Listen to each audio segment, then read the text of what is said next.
Okay, I think we're live. So today I just wanted to give you a little bit of an update and finish reading from The Great Influenza, reading a little relatively long excerpt from the afterword. And in terms of what's happening in New York, I think they're up to 980 deaths, although I'm sure that's risen just in the time I read that, which was around, I think it was a report that was published 3 hours ago. So it might have risen above 1,000, but the last time I checked, it was in the 960 to 980 range. Hi, Alejandro. Yeah, uh it's close to, I think, 60% of the cumulative deaths in the United States. I know Washington has a lot. Of course, they had that outbreak in the nursing home, and Seattle, particularly. Hi, Scott. They were really hard hit. So, but I think in terms of nationally, I think New York accounts for well over half of the deaths and over half of the confirmed cases, if I'm not mistaken.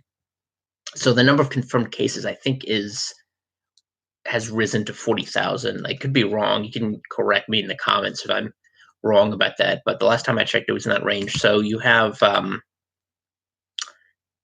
half of the confirmed deaths and over half of the confirmed cases, I think, are related to corona. Hi, Miss Bluebird. And you see all sorts of reactions from local officials, and this is one of the reasons I don't like politics. And the people that are entrusted with power are almost always undeserving of that of that responsibility, and abuse it and use crises like these, sometimes manufactured crises, sometimes um, a legitimate crisis like this, as a pretext to seize more authority and power. And a great example is what's happening in places like California, New York. Sheriff Villanueva, who's the sheriff for Los Angeles County.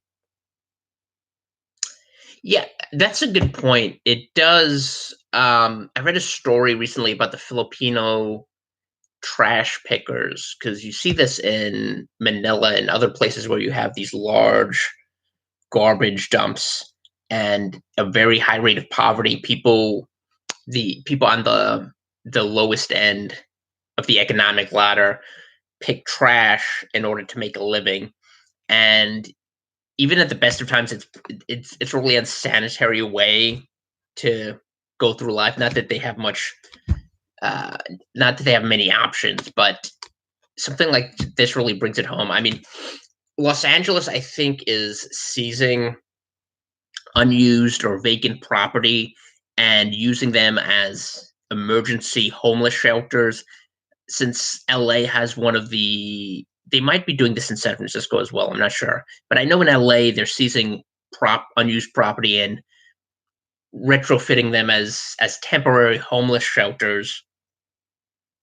Just because LA Skid Row, even when there isn't a pandemic happening, is just a vector for all sorts of diseases, communicable and infectious diseases that just run rampant.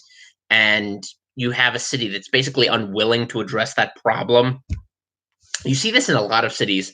It's not as bad in New York, but you see it here as well. Seattle, Denver, smaller metropolises, these cities that are just unwilling to deal with a problem. They have people, these immiserated people, just laying there and sleeping there for years and sometimes decades, and just they're not willing to address that problem. And a lot of people are actually attracted to these cities because of the safety net. So it's really things like this really highlight some of the systemic problems you have with these huge urban centers and their political the political machinery that operates them. You have a lot of people that are prosperous, but also just a lot of people that are neglected. Um, yeah, yeah, access to hospitals, things that you well, I mentioned this in the other video, but you have wealthier people fleeing to Nantucket from New York, which is a really bad idea since there's only one hospital there. So if these people are infected with the coronavirus and they are sick, they're just going to flood the one hospital there that's not equipped to deal with them. So in addition to just spreading the virus to other areas, they're going to be hurting themselves. But yeah, stuff like that. Um, Stuff like that. And you see this exemplified in times like these. So that's what Los Angeles is doing. But even worse, you have cities just completely eviscerating the Bill of Rights. And a really funny example is Gina Raimondo, the governor of Rhode Island, who up until today, she quickly reversed her intention to do this, but basically she wanted to stop every car with a New York license plate from coming into Rhode Island. She was going to post state troopers at the border of Rhode Island just to stop New Yorkers from traveling in there.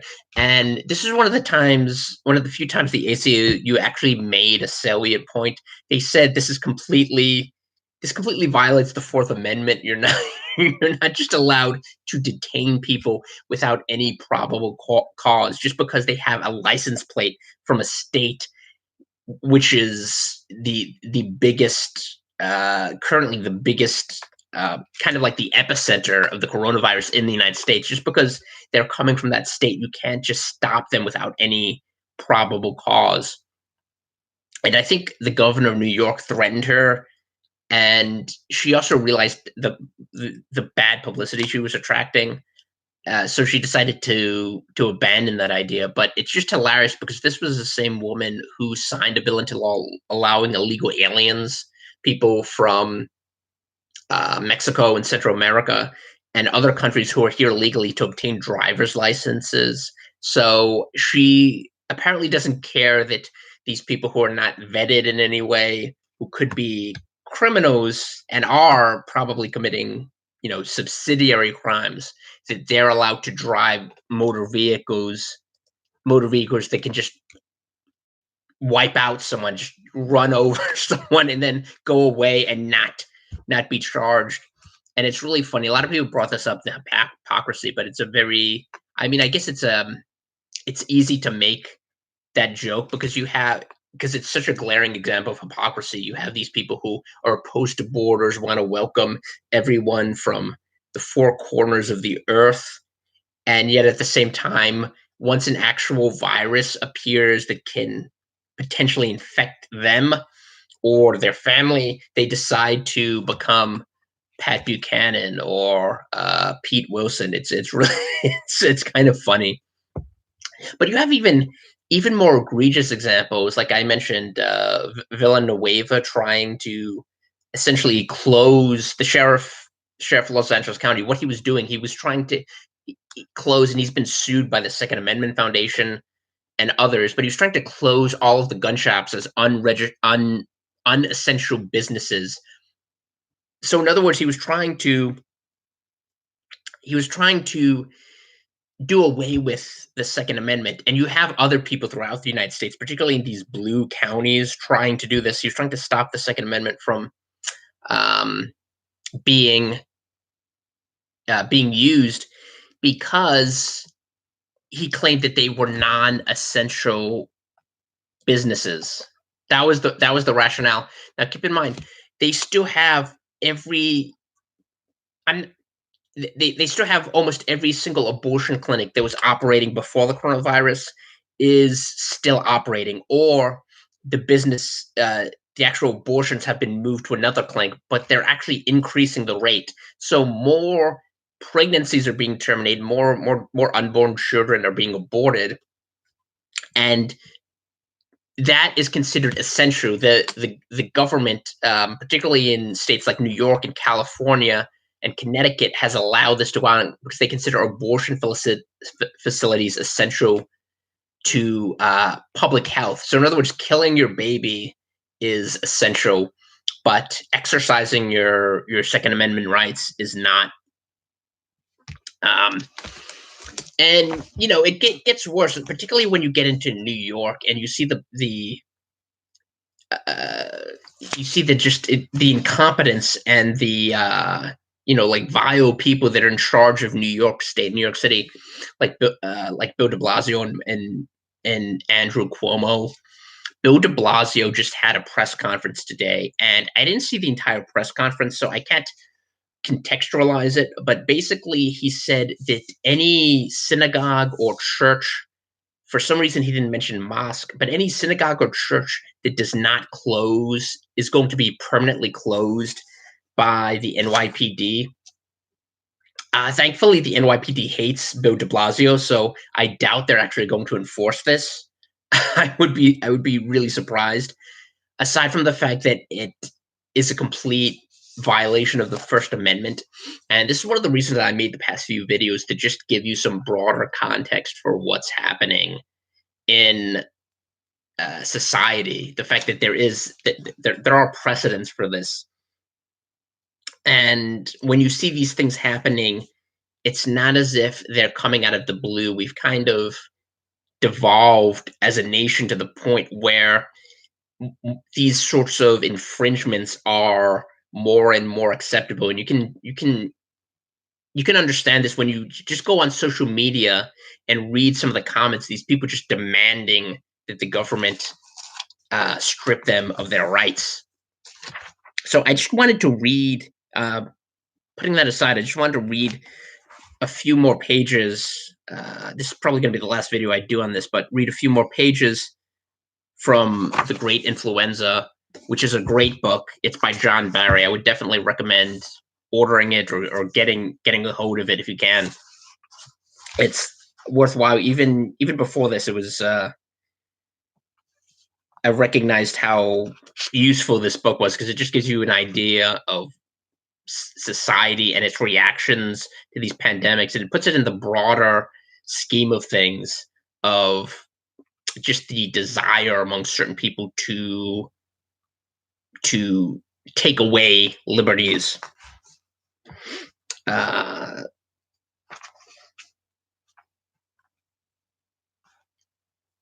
so I'm just going to read a little bit, and I think this is the afterword. So this is page 450. The avian virus that has gotten the most attention is known as H5N1. It first appeared in 1997, just a few months after I began researching this book. So this book was written a while ago. Killing 6 of 18 people it infected in Hong Kong and leading to the slaughter of more than 1 million poultry in an attempt to exterminate it. 7 years later, just as this book was being published, the virus exploded in the Southeast Asian poultry population and also killed several dozen people. Then briefly went underground when public health officials in several countries slaughtered well over 100 million fowl in another attempt to wipe out the virus. The attempt failed. H5N1 established itself in wild bird populations in much of Asia, and in December 2004 resurfaced with a vengeance, devastating poultry and killing more people as well as other mammals, including domestic cats and tigers. Though at this writing, and hopefully forever, it has not adapted to person-to-person transmission, it seems to kill the people it sickens at a rate that dwarfs that of even the 1918 virus. So this is a good distinction when people talk about these past epidemics like H5N1, the bird flu or the avian virus. This wasn't transmitted person to person. What's happening now, from all appearances, it is transmitted to person from breathing. That's why you see people with these masks all over the place. So one of the reasons it spreads so fastly is because of the long incubation rate, but also just because it's spread from person to person. It's not spread from animals to persons, even though it may have originated in animals. That's not the primary means of transmission now. So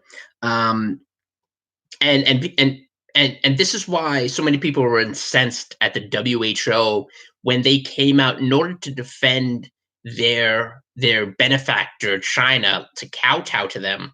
And that's why the name of this is, it came from Wuhan. I think people should remember that this came from the Chinese Communist Party and the People's Republic of China.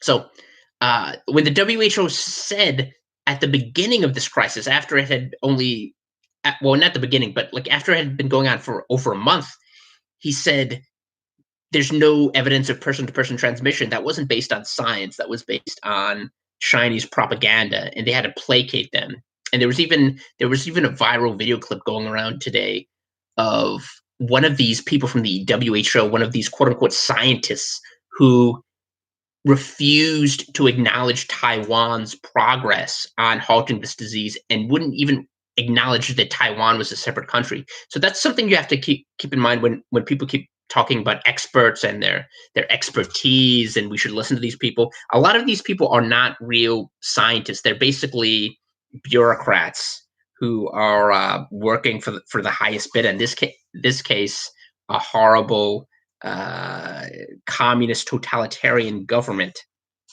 So I mean, people need to keep that in mind. So I'll just continue. So the questions to address here are, and he asked these: will another influenza pandemic occur? Well, we already know the answer to that. If so, how dangerous will it be, and what threat does the H5N1 virus present? How prepared are we for it, and what can we do to better prepare? The answer to the first question is a simple yes, of course. The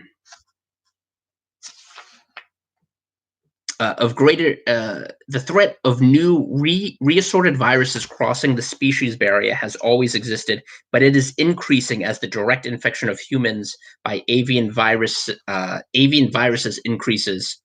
Of course, every time the virus infects a person, it has a new opportunity to jump species. As anyone who has read the chapters in this book about the virus itself knows, all influenza viruses originate in birds, but they mutate with extraordinary speed and can trade genes with other influenza viruses. Whenever a bird infects a person or possibly another mammal, especially a pig, and then either reassorts with an existing human influenza virus or conceivably mutates directly to create a new virus capable of passing from person to person, a new influenza pandemic may erupt. Now, pigs, they were one of the vectors for Ebola. And when you heard about the Ebola virus that spread over Sierra Leone and Guinea and Liberia, so those and also monkeys, I believe. Between 1959 and 1997, only 2 people suffered documented infections by avian viruses. Each instance was isolated and neither victim died. By contrast, between 1997 and the spring of 2005, 3 different avian viruses have caused illness in more than 200 people. These infections have often occurred in clusters, and 2 of the 3 viruses have killed people. Still another threat is the virus that caused the 1957 pandemic, the H2N2 virus.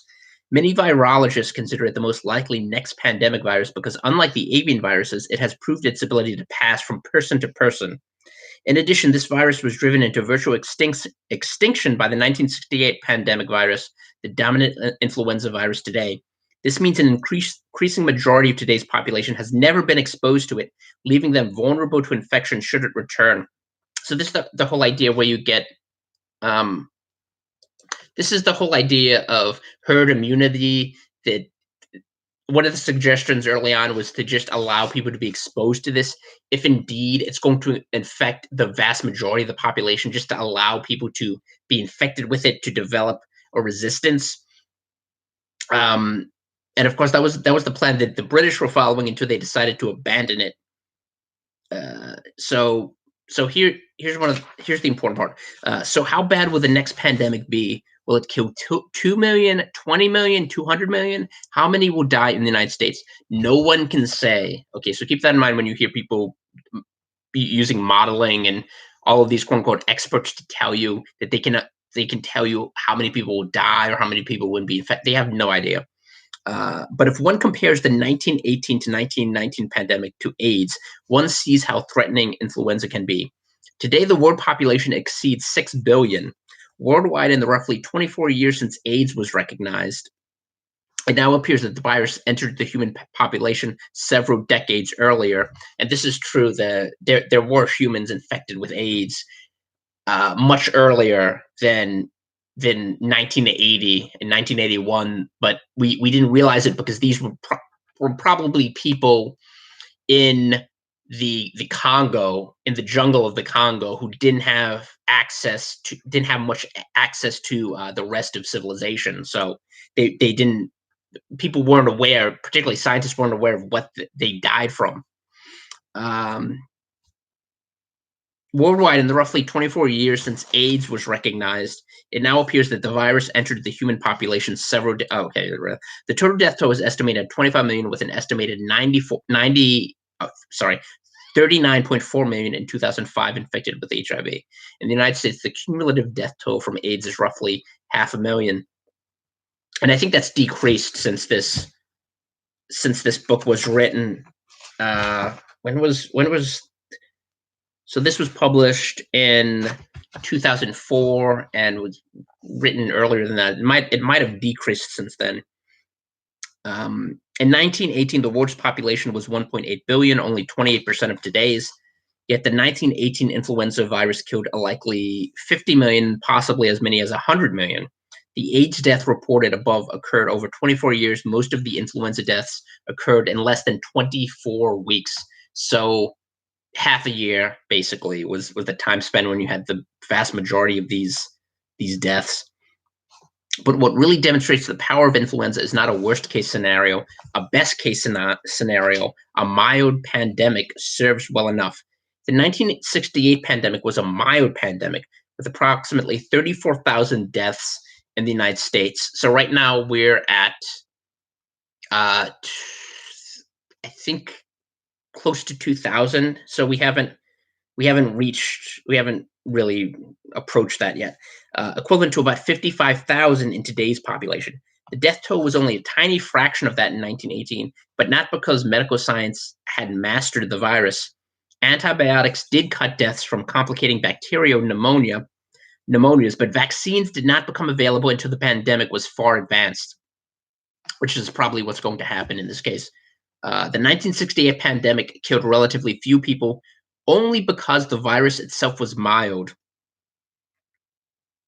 Um, uh, in developed countries, ironically, even a mild pandemic today would probably hit harder than one has in the past.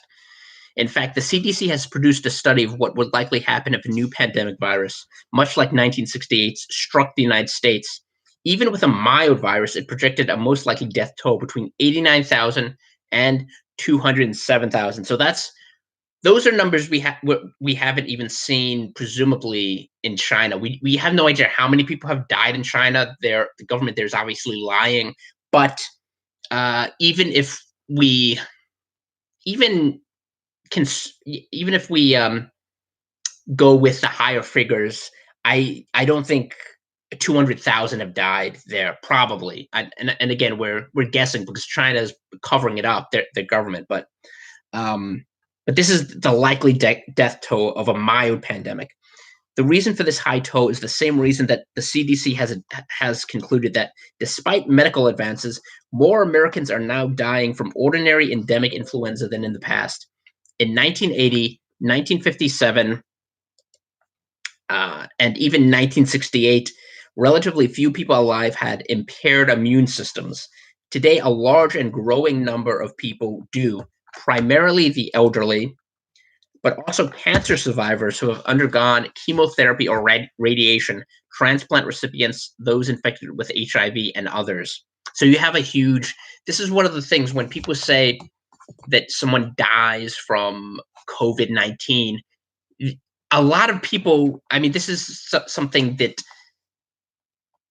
I, this is something the media is reluctant to admit because it's not as it doesn't dramatize the point as much.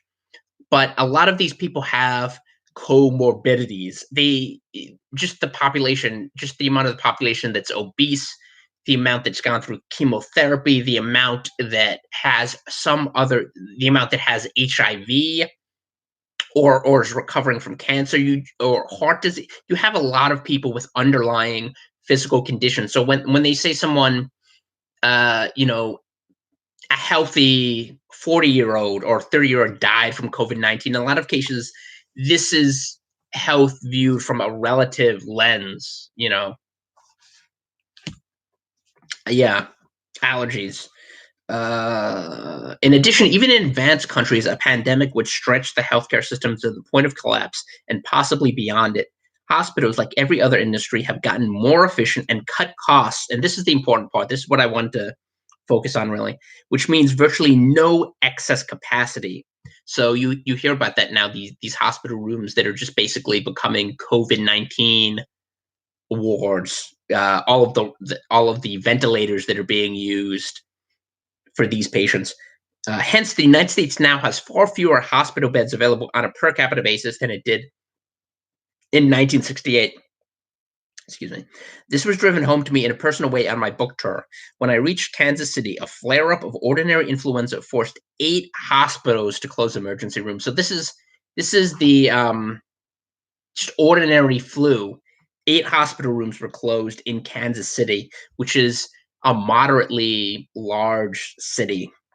The disease forced similar closings in many other cities, yet the mildest pandemic would put infinitely more pressure on healthcare. In developing countries, the healthcare system would all but disintegrate.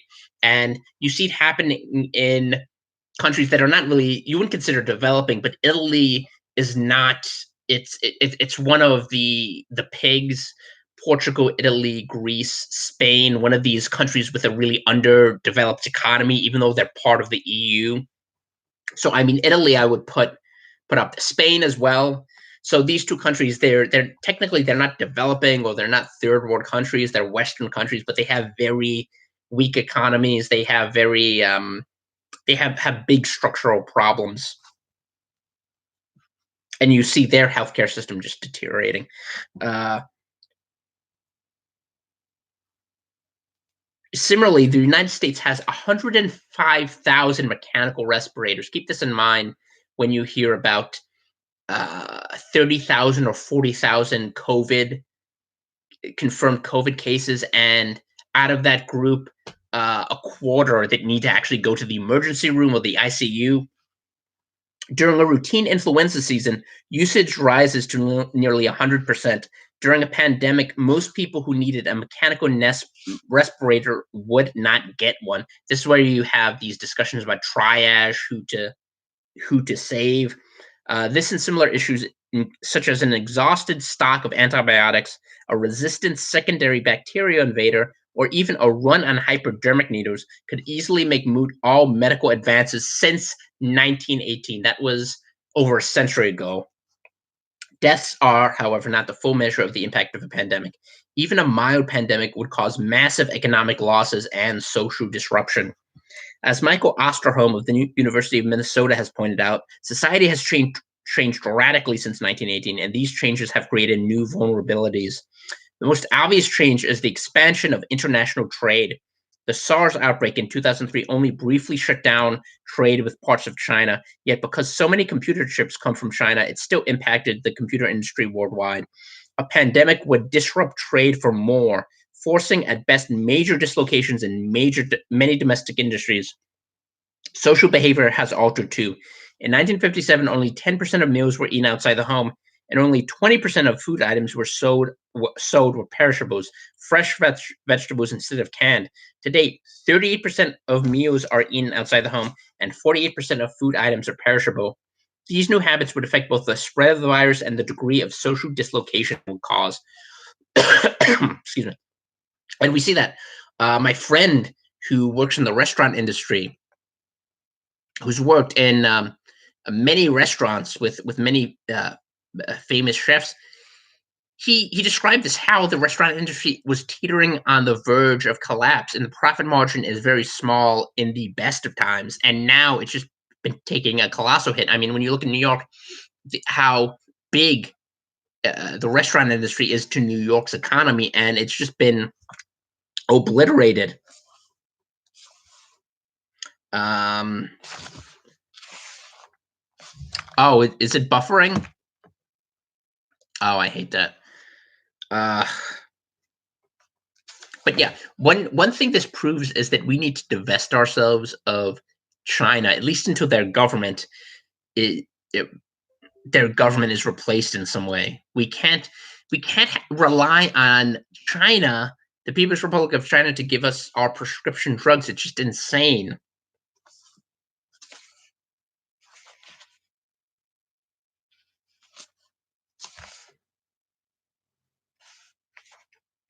Okay, so there's more there which I could go on. Like I said, this is the Great Influenza. This is a great book. I would definitely try to get a hold of it. I'm not getting any like promotional fee for promoting this, but it's a really interesting book. Oh, okay. Well, I was gonna wrap up anyway. Anyway, that's it for just my thoughts on the coronavirus. I probably talk about this again, but I'm pretty much done with the excerpts from that book, and I will see you later.